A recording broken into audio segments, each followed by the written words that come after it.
The world looked completely different for Dr. Derek Norwood. The fluorescent lights of Operating Room 3 buzzed faintly overhead. Derek stood at the surgical table, gloved hands steady, eyes locked on the exposed chest cavity in front of him. A 17-year-old boy. Car wreck on the interstate. Shattered ribs, a punctured lung filling with blood. The monitors beeped in a rhythm only surgeons understand. Fast. Too fast. Suction, Derek said, calm, like he was ordering coffee. The nurse cleared the blood. Derek's fingers moved with the kind of precision that takes 20 years to build. Stitch by stitch, vessel by vessel. The beeping slowed, the lung inflated. The boy's chest rose on its own.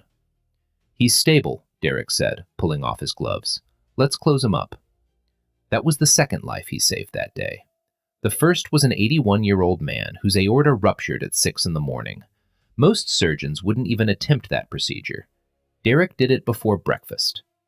This is who Derek Norwood is, chief of surgery at St. Whitfield Memorial Hospital, 22 years of experience. Over 4,000 operations.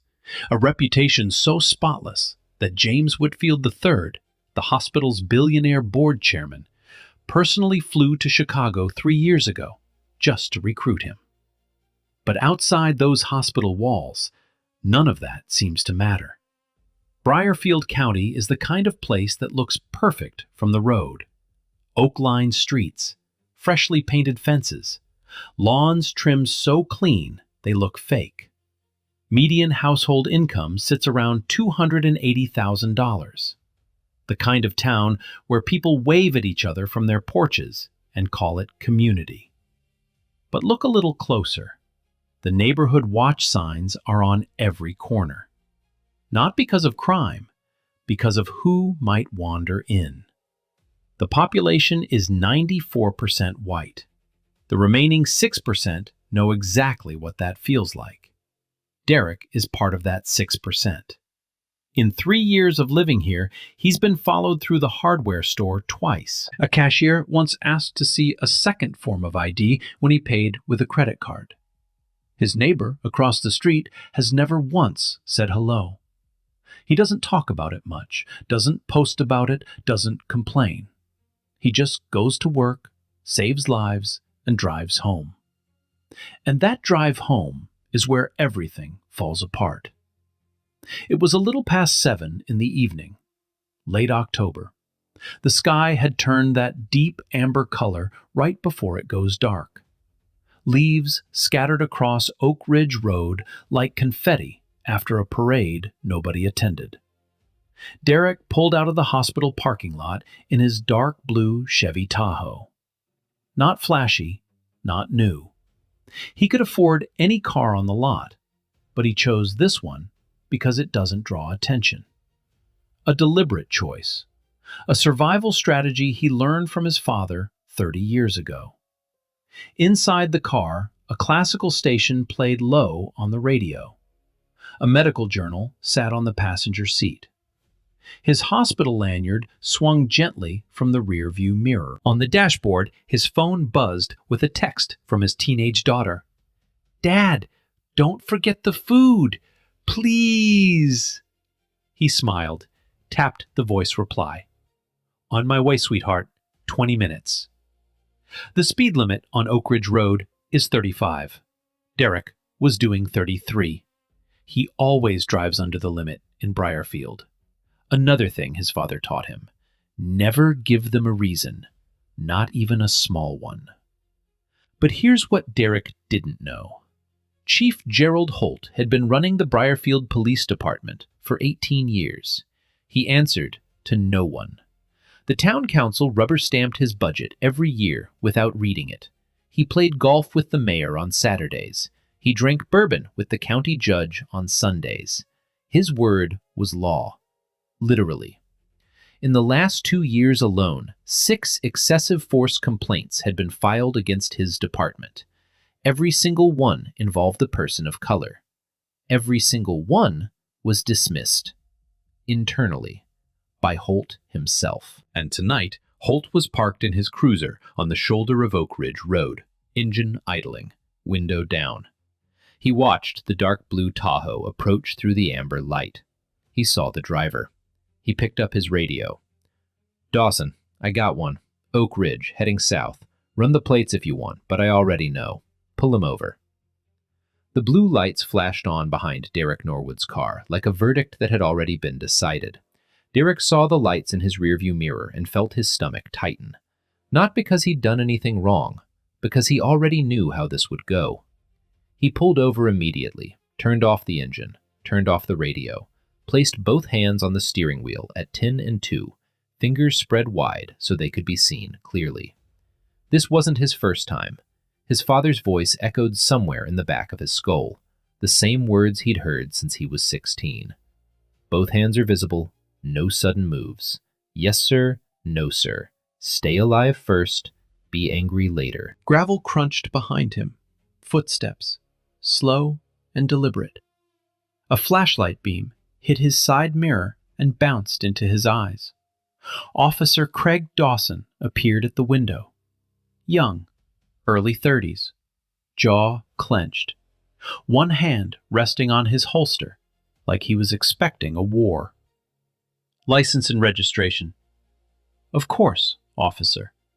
Derek kept his voice low, controlled. "My wallet is in my back left pocket. I'm going to reach for it slowly." "Did I ask for a speech? Just hand it over." Derek reached, slowly. Every movement is calculated. He pulled out his wallet and extended it through the window.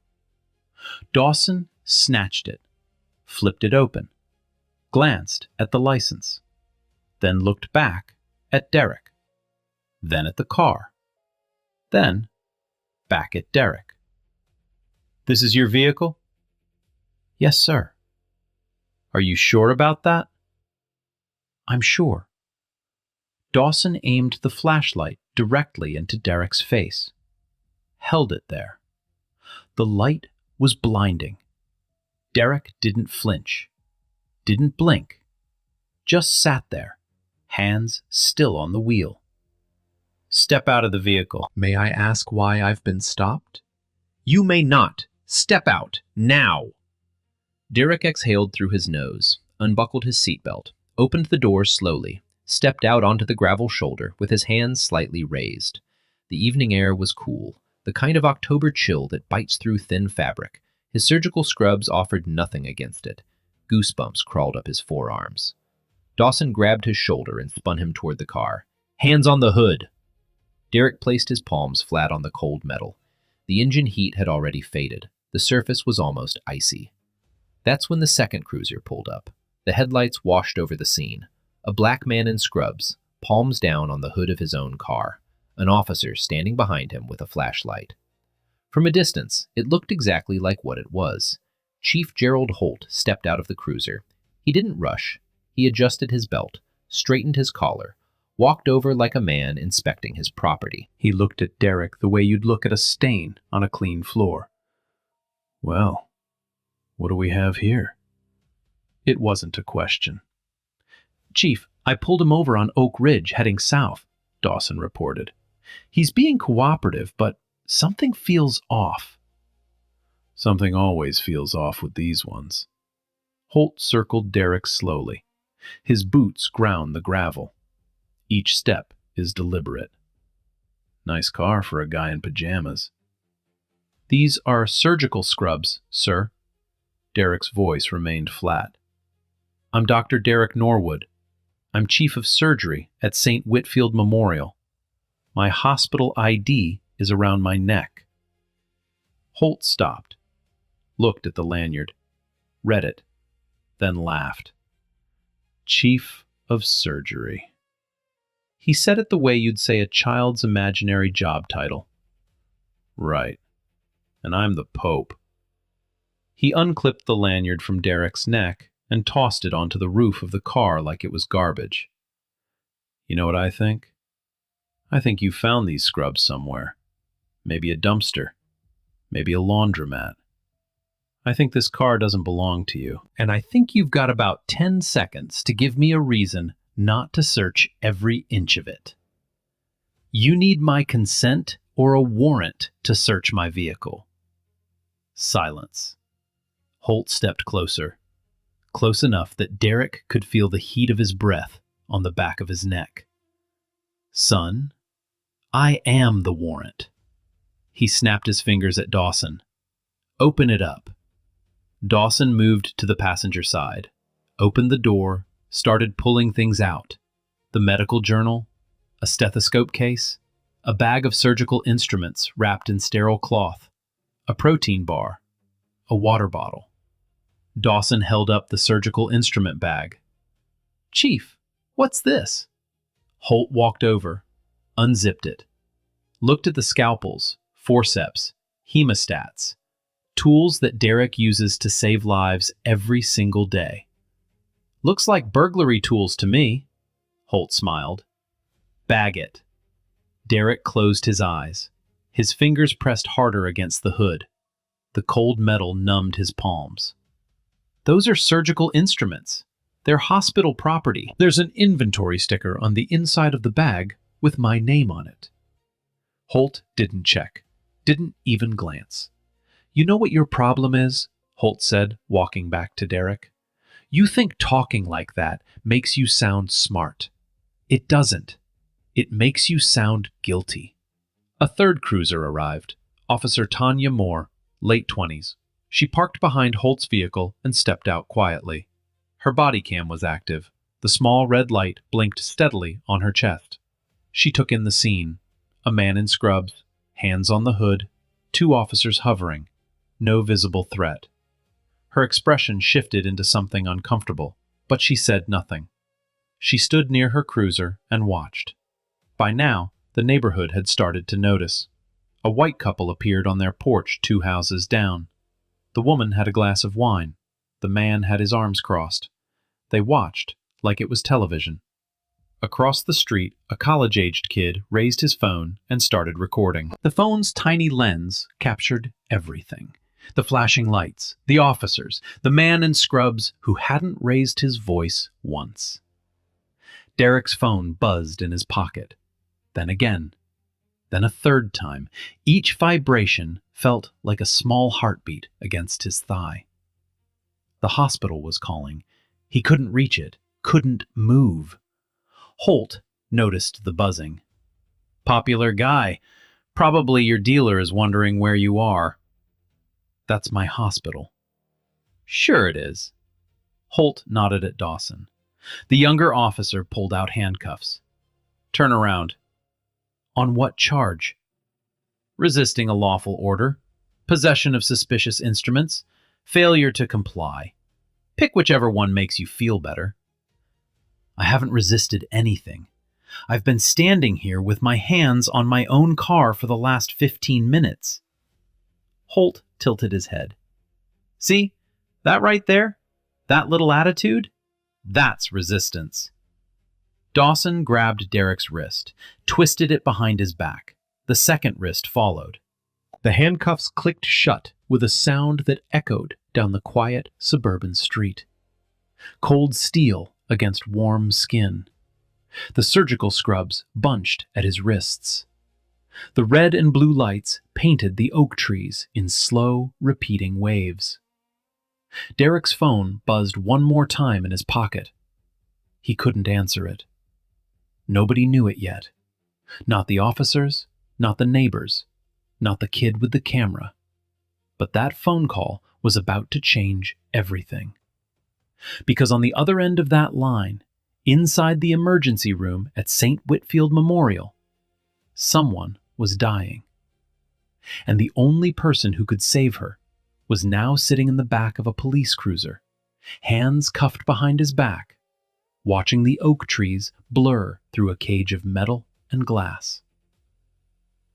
Holt tapped the roof of the cruiser twice, the way you'd tap a horse.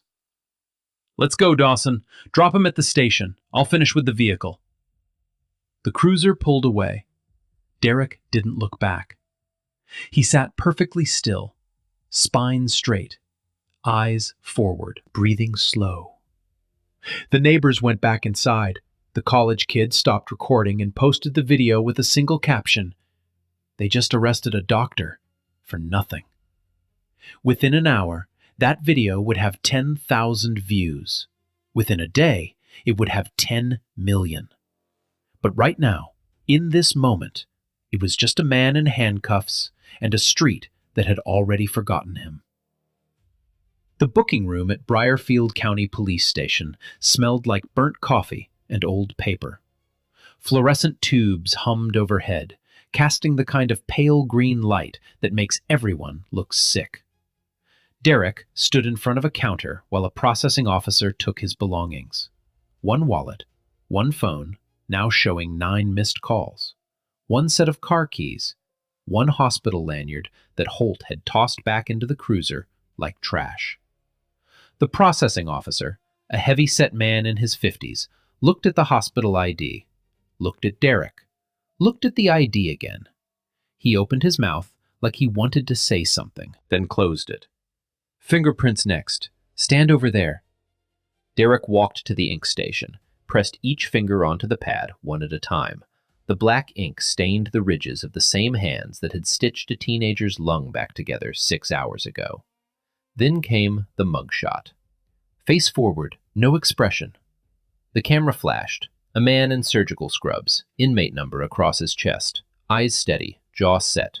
The photograph looked like a contradiction, a healer framed like a criminal. Holt walked in just as they finished. He had a fresh cup of coffee in one hand and Derek's surgical instrument bag in the other. He dropped the bag on the counter like it was evidence from a crime scene. "Log these, suspicious tools found during a vehicle search." He looked at Derek. "You want to update your little story now? Maybe tell me where you really got this stuff?" "Those instruments are registered to St. Whitfield Memorial Hospital. My name is engraved on 3 of them." Holt picked up a scalpel, held it to the light, turned it slowly. "Engraved," he smirked. "Cute. You know what I think? I think you're a very creative thief. The scrubs, the fake ID, the little bag of toys. Almost had me." He set the scalpel down and leaned on the counter. Almost. Derek said nothing. His jaw tightened. A vein pulsed at his temple, but his hands stayed still at his sides. "I'd like to make my phone call," Derek said. "Phone call." Holt sipped his coffee. "Yeah, that's going to have to wait. I have a legal right. You have the rights I give you in my station. Sit down." Dawson led Derek to a holding cell at the end of a narrow hallway.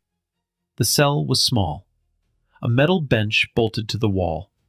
A stainless steel toilet in the corner with no privacy screen. The walls were scratched with old graffiti. Names, dates, desperate little carvings from people who had sat here before. The metal door slammed shut. The lock engaged with a deep, heavy click. Derek sat on the bench. The metal was cold through the thin fabric of his scrubs. He placed his hands on his knees, squeezed once, released, squeezed again. He stared at the wall across from him and breathed. 10 minutes passed. Then Holt appeared at the bars. He leaned against them casually, coffee still in hand, like a man visiting an exhibit at a zoo. "Are you comfortable there, doctor?" He said the word doctor the way you'd say clown, stretching it, mocking it. Derek didn't look up. "See, here's what I don't understand." Holt took a slow sip. "People like you come into towns like this and think, what? That you belong? That we're just going to roll out the red carpet?" Derek's eyes stayed on the wall. "I've kept this town clean for 18 years. 18 years. Not a single break-in. Not a single robbery. You know why? Because I know who belongs here and who doesn't. I can smell it." He tapped the bars with his coffee cup. The metallic ring echoed down the hallway. And you? You don't belong here. You never did. So wherever you actually came from, Chicago, Detroit, wherever, I suggest you start thinking about going back. Derek looked up, slowly. His eyes met Holt's. There was no anger in them, no fear, just something still, something patient. The kind of calm that comes from surviving this exact moment 100 times before. "Are you finished?" Derek asked. Holt grinned. "Oh, I'm just getting started." He pushed off the bars and walked away. His boots echoed down the hall until a door opened and closed somewhere out of sight. What Holt didn't see, what he was too arrogant to notice, was the small security camera mounted in the upper corner of the hallway. Its red light blinked softly in the dim light. It had recorded every word. Every single one. Meanwhile, 12 miles away, St. Whitfield Memorial Hospital was in chaos. Derek's phone had been taken at booking. The ER had called it 11 times. No answer. The chief of surgery had vanished. Dr. Amanda West, the attending ER physician, stood at the nurse's station with a phone pressed to her ear. Her other hand gripped the edge of the counter. "What do you mean he's in custody? For what?" The voice on the other end, the Briarfield PD desk officer, was vague. "We have Derek Norwood in holding. That's all I can tell you." Dr. West hung up and immediately paged hospital administration. Within minutes, the call reached James Whitfield III at his home across town. Whitfield was in his study, reading glasses on, a glass of scotch untouched on the desk. When his assistant relayed the message, he didn't raise his voice, didn't slam anything.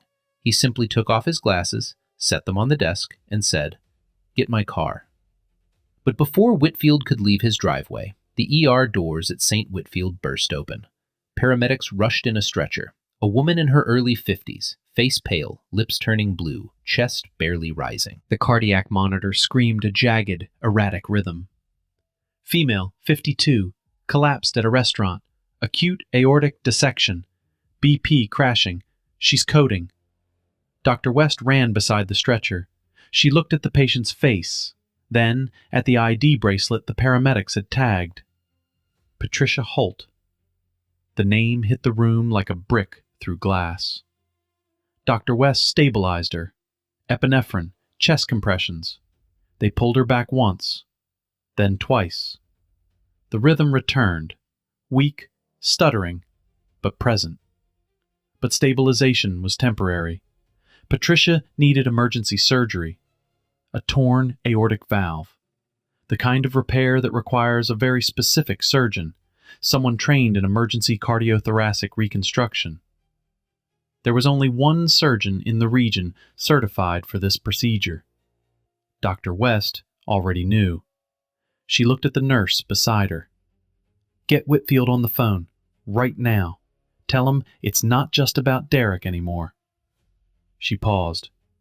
"Tell him the chief of police's wife is going to die in this ER if we don't get our surgeon back."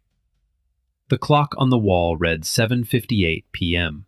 Patricia Holt had less than 90 minutes, and the only man who could save her was sitting on a metal bench in a holding cell, staring at a wall, listening to the echo of a man who had just told him he didn't belong. Nah. Wait. Are you seeing this? This man's in a cell, still in his scrubs, locked up. Meanwhile, the guy who put him there, his wife's dying. And the only doctor who can actually save her?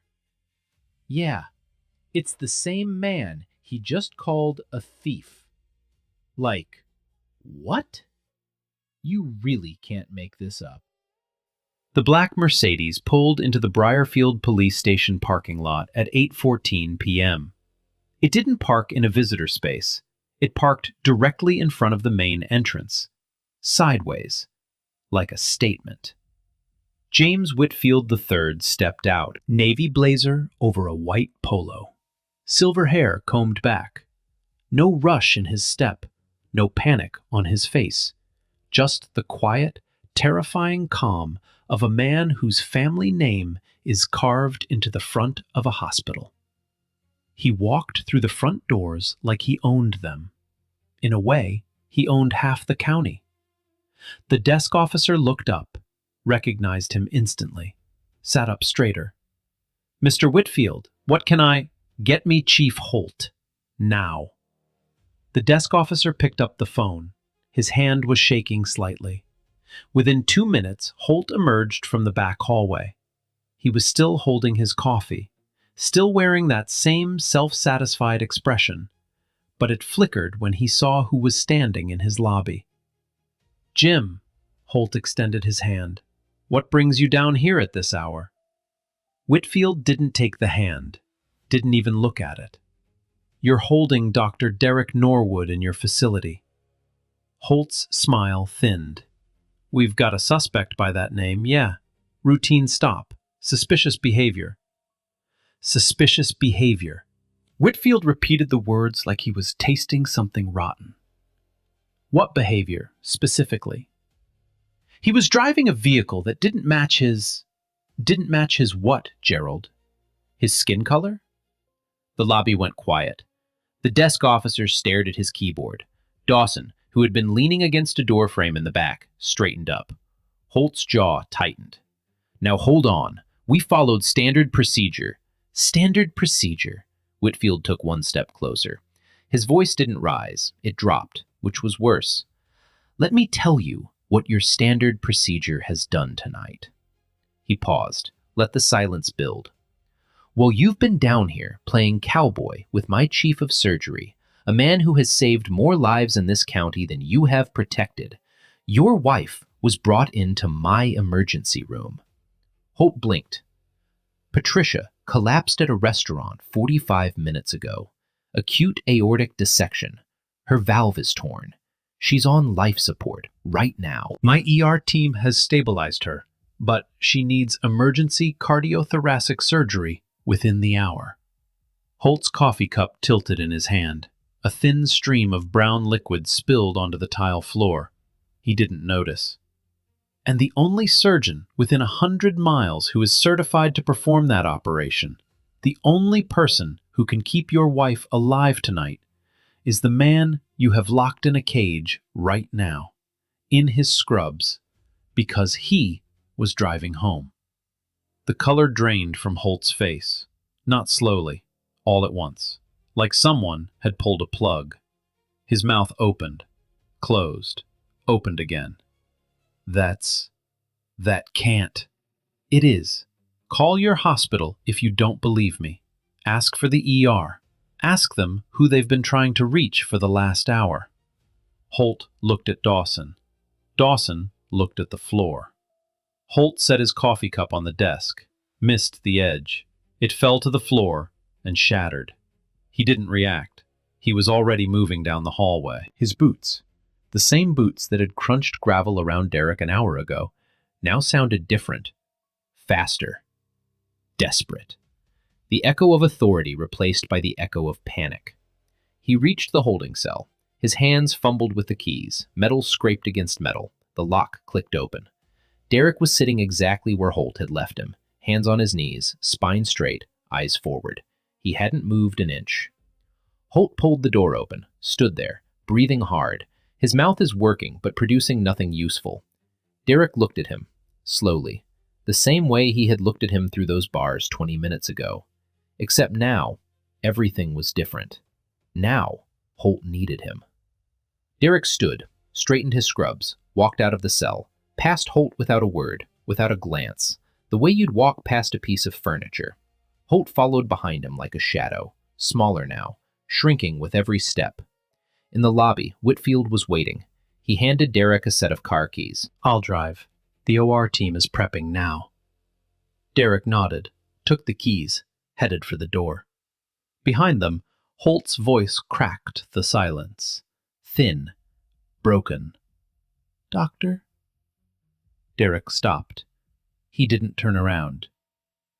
Is she going to?" Derek stood still for 3 seconds. The longest 3 seconds of Gerald Holt's life. Then he said, quietly, "I'll do everything I can." He walked out. The glass doors closed behind him. Whitfield opened the passenger door of the Mercedes.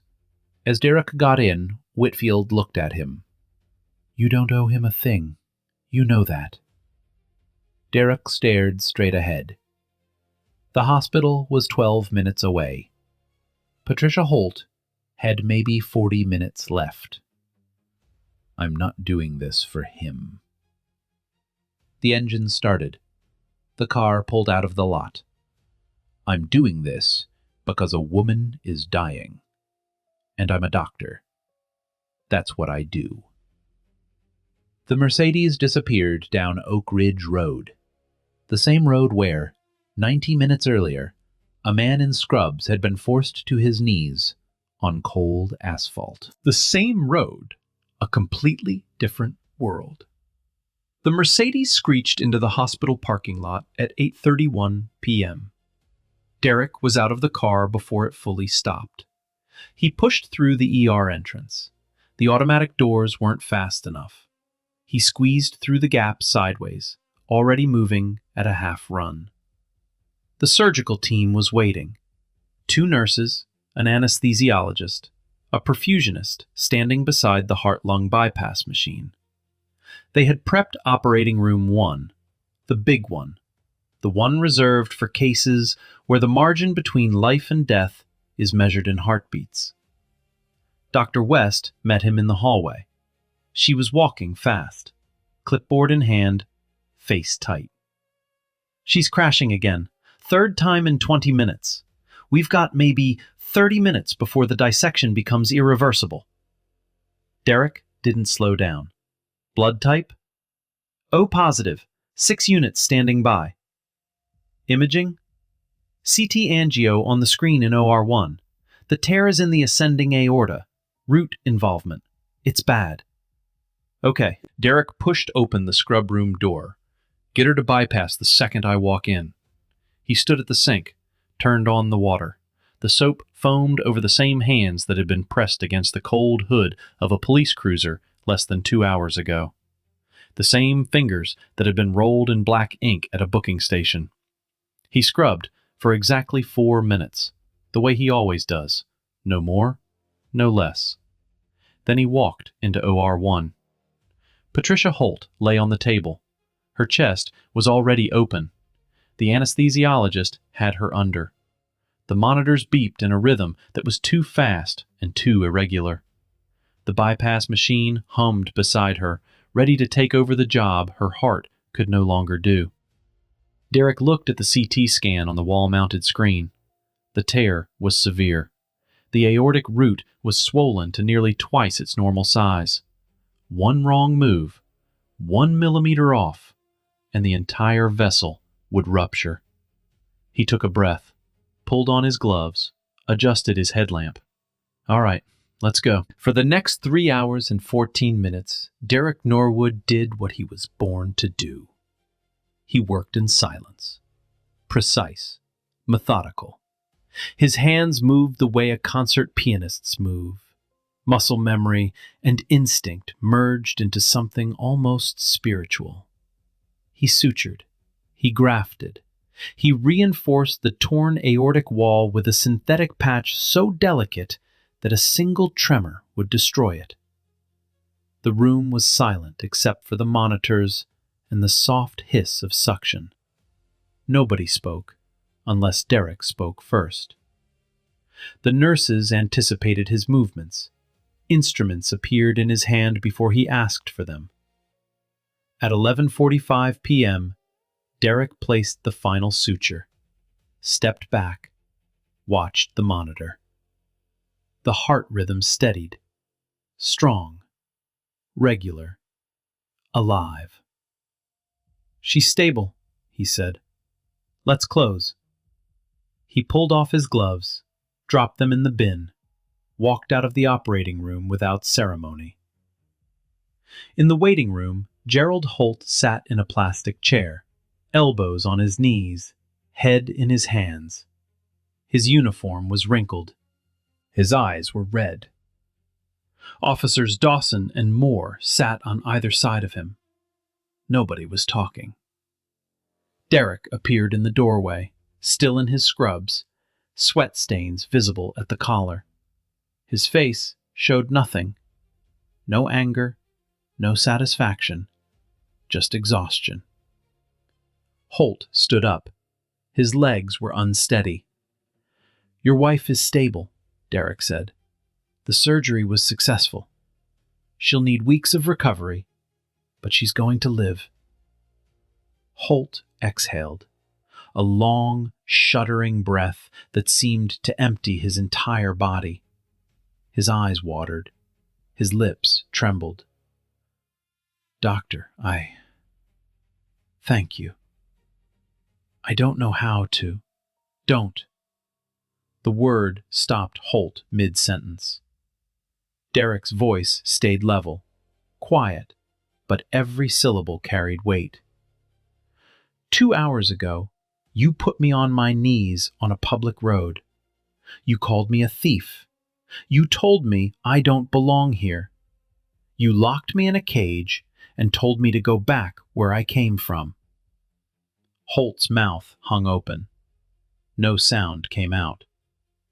"You may want to call your attorney before you say anything else to me." Derek turned and walked down the hallway. His footsteps echoed against the polished floor. He didn't look back. Holt stood there, frozen, staring at the empty hallway like a man watching his entire life collapse in slow motion. Behind him, Officer Tanya Moore stood up quietly. She excused herself, walked to the hospital administration desk. "I need to speak with someone in charge," she said. "I have body cam footage that needs to be preserved." She reached up and unclipped the small black camera from her chest. All of it. The first domino fell at 6 a.m. the next morning. The college kid's cell phone video, the one he posted with the caption, "They just arrested a doctor for nothing," had been live for less than 12 hours. It already had 60,000 views. By sunrise, it crossed 200,000. The video was grainy, shaky, shot from across the street, but it was clear enough. A black man in surgical scrubs, hands on the hood, 2 officers standing over him. Red and blue lights flashing. And then, the handcuffs. Local ran it during their morning broadcast with the headline, "Local Surgeon Detained During Routine Traffic Stop. No Charges Filed." By noon, it wasn't local anymore. Attorney Denise Collins saw the video at 7:15 a.m. She was eating breakfast in her kitchen when her phone buzzed with a link from a colleague. She watched it once, watched it again, set down her coffee, and called her office. "Cancel everything today. I'm taking a case." By 10 a.m., Collins had filed a public records request for all body cam footage from the October 15th traffic stop on Oak Ridge Road. By 2 p.m., she had it. Officer Tanya Moore's body cam footage was 53 minutes long, unedited, uninterrupted, and it was devastating.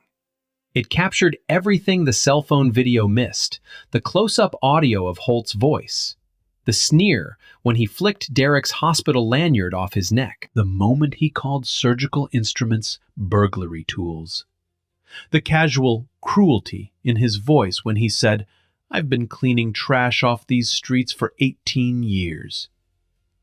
But the body cam was only the second worst piece of evidence. The worst was the holding cell footage. The security camera in the hallway outside Derek's cell had recorded 9 minutes and 42 seconds of Chief Gerald Holt standing at the bars, delivering what could only be described as a monologue of pure contempt. Every word, every pause, every smirk. "People like you don't belong here. Go back to wherever you came from." All of it, in high definition, with audio. Collins held a press conference at 4 p.m. She stood on the steps of the county courthouse. Microphones bristled in front of her like a steel garden. She played 30 seconds of the body cam footage, then 30 seconds of the holding cell footage. She didn't need to say much after that. Dr. Derek Norwood is a chief of surgery who has saved hundreds of lives in this community. Last night, he was arrested without cause, searched without a warrant, and subjected to racial abuse by the chief of police. And then, while still in custody, he was released only because the chief's own wife needed his hands to survive. Let that sink in. The clip went national within the hour. CNN, MSNBC, Fox, ABC, every network ran it. The headline wrote itself across every screen in America. Police chief arrests black surgeon, then begs him to save his wife. Social media didn't just pick it up, it detonated. The body cam clip hit 14 million views in 48 hours. The hashtag #FreeDerrickNorwood trended for 3 consecutive days, even though Derrick had already been released. It didn't matter. The hashtag wasn't about his freedom.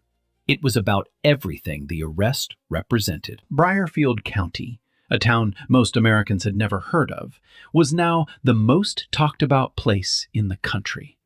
And the political ground beneath Gerald Holt began to crack. Mayor Brenda Sullivan had released a statement at 9 a.m. that morning. It read, "We support our law enforcement officers and trust in the department's internal review process." By 6 p.m., after the press conference, after the footage, after 3 sitting congresspeople called for an investigation, Sullivan released a second statement. "I am calling for an immediate independent investigation into the conduct of the Briarfield Police Department." The county sheriff's office took over the investigation. Within a week, the state attorney general opened a parallel civil rights inquiry. What they found buried the department. 14 traffic stops involving black drivers in the past year. Not one resulted in charges. Every single stop was initiated by either Holt or Dawson. Probable cause documentation was missing in all 14 cases. In 6 of them, there was no documentation at all. Internal emails surfaced during the investigation. Holt had sent a message to his officers 8 months earlier with the subject line, "Neighborhood Awareness." The body of the email instructed patrol units to maintain heightened vigilance regarding new residents who do not fit the established community profile. The prosecutors didn't need a translator for that.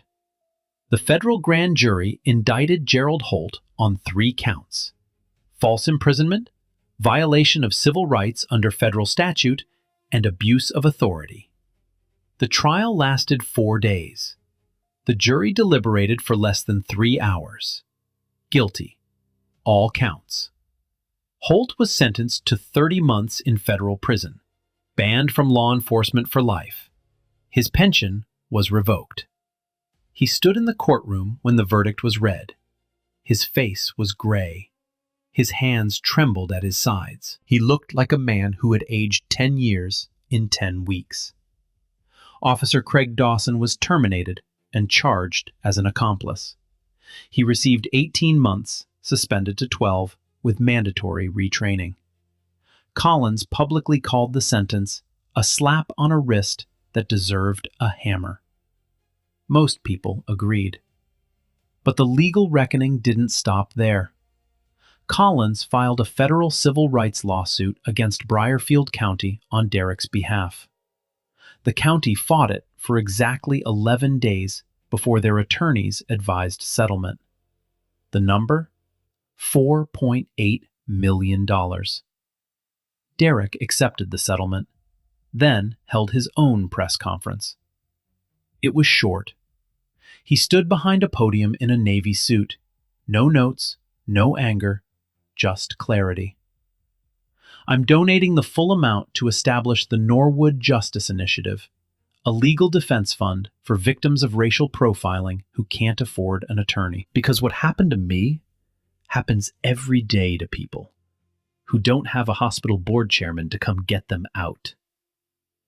He stepped away from the podium, didn't take questions. Officer Tanya Moore, the quiet one, the one who stood by her cruiser and watched, the one who handed over her body cam and filed the first complaint, she was promoted to lieutenant. 6 months later, she transferred to the State Police Academy. She now teaches a mandatory course to every incoming cadet. The course is called Protect and Serve, and what those words actually mean. 1 year later, Briarfield County looked different. Not the lawns, not the oak trees, not the freshly painted fences, or the neighborhood watch signs. Those were all still there. What changed was underneath. The Briarfield Police Department had a new chief, the first one hired from outside the county in its entire history. A civilian oversight board now reviewed every use of force report, every traffic stop, every complaint. The board met monthly in the community center on Oak Ridge Road, the same road where Derek Norwood had been forced to his knees. The meetings were open to the public. People actually showed up. Derek Norwood still drives that same dark blue Chevy Tahoe, still plays classical music on the way home, still keeps his hospital lanyard hanging from the rearview mirror. He never replaced the one Holt flicked off his neck that night. He got a new one. It hangs in the same spot. He still drives the speed limit on Oak Ridge Road, 33 in a 35. Some habits don't change. Some habits shouldn't have to exist. But other things did change. Derek now sits on the county's Civilian Oversight Board. He was asked. He accepted. Not because he wanted to relive what happened, because he wanted to make sure it didn't happen to someone else. He also speaks at medical schools across the South. Not about surgery, about the intersection of race and service, about what it means to take an oath to save every life, even the life connected to the man who tried to break yours. His daughter asked him once, over dinner, "Dad, do you regret moving to Briarfield?"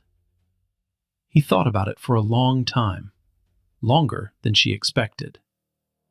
"No," he said, "because if I leave, they win. And I didn't survive what I survived just to let somebody else decide where I belong." Patricia Holt made a full recovery. 8 weeks of rehabilitation, 3 months of cardiac therapy.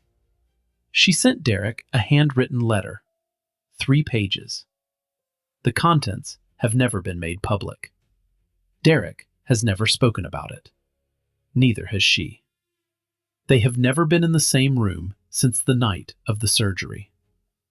Gerald Holt served his sentence at a federal facility in another state. Upon release, he moved. Nobody in Briarfield knows where. Nobody in Briarfield asks. His name has become the kind of name people use as a cautionary tale, spoken in training rooms and courtrooms, never in admiration. Officer Craig Dawson completed his sentence and left law enforcement entirely. Last anyone heard, he was working at a supply warehouse 2 states away. He has made no public statements. Officer Tanya Moore, Lieutenant Moore now, stands in front of a classroom of new cadets every Monday morning. She starts each session the same way. She plays the first 30 seconds of her own body cam footage from that night. The room always goes silent. Then she asks one question. What would you have done? Most cadets don't answer right away. That silence, she says, is the whole point. James Whitfield III pushed the hospital board to establish a permanent diversity and equity initiative. It carries Derek's name. The Norwood Fellowship funds 3 underrepresented medical students every year. Full ride, no exceptions. The Norwood Justice Initiative, funded by the full $4.8 million settlement, has taken on 31 cases in its first year. 24 resulted in settlements or policy changes.